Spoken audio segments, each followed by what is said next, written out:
Hi friends, இது Monday morning. காலையில் எழுந்திரிச்சு கோலம்லாம் போட்டுட்டு பால் அடுப்பில் போட்டிருக்கேன். டீக்கு தனியாகவும் தயிருக்காகவும் 1/4 லிட்டர் பால் காய்ச்சிட்ருக்கேன். இன்றைக்கி லஞ்சுக்காக தேங்காய் அரைச்சி ஊற்றி சொரக்காய் கூட்டும் உருளைக்கிழங்கு பொரியலும் தான் பண்ண போகிறேன். ஒரு 50 கிராம் பாசிப்பருப்பை குக்கரில் போட்டு அலசிட்டு அடுப்பில் போட்டிருக்கேன். இது ஒரு கொதி வந்தோடனே தக்காளி, வெங்காயம், பச்சை மிளகாய், பூண்டு போட்டுட்டு சொரக்காவை பொடிசாக அரிஞ்சு வச்சுருக்கேன். அதையும் சேர்த்துக்கிட்டு இதில் தேவையான அளவு மஞ்சத்தூள், கொஞ்சம் பெருங்காயத்தூள், கொஞ்சமாக தேவையான அளவு உப்பு போட்டு இதை 2 விசில் விட்டுக்கோங்க. குக்கர் விசில் வந்தோடனே இறக்கிட்டு சாதத்துக்காக அரிசி களைஞ்சி வச்சுருக்கேன். காலைல டிஃபனுக்காக இட்லி ஊற்றி வச்சுருக்கேன்.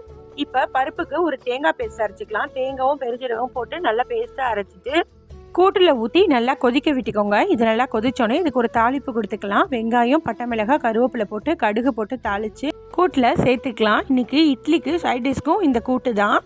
இன்றைக்கி லஞ்சுக்கு சொரக்காய் கூட்டு, உருளைக்கிழங்கு பொரியல். வீடியோ பிடிச்சா லைக் பண்ணுங்கள், சேனலை சப்ஸ்கிரைப் பண்ணி